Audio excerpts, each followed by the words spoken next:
In this video, I want to show you how to stop unnecessary notification from any site.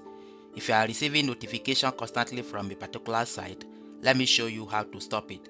For example, I am receiving unnecessary notification from this particular site.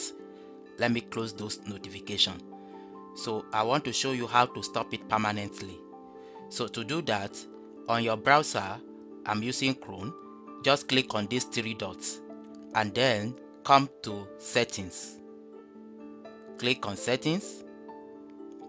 When it opens, come to privacy and security.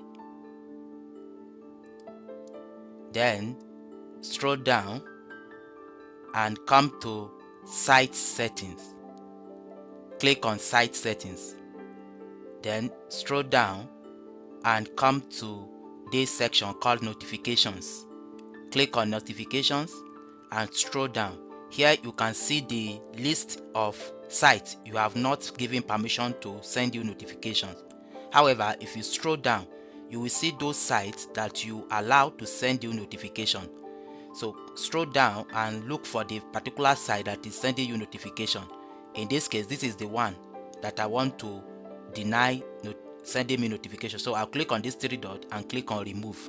So I've removed it from the list of sites that I permitted to send notification. So from henceforth, it will not send me notification again.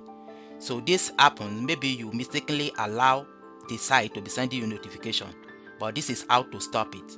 Thank you for watching.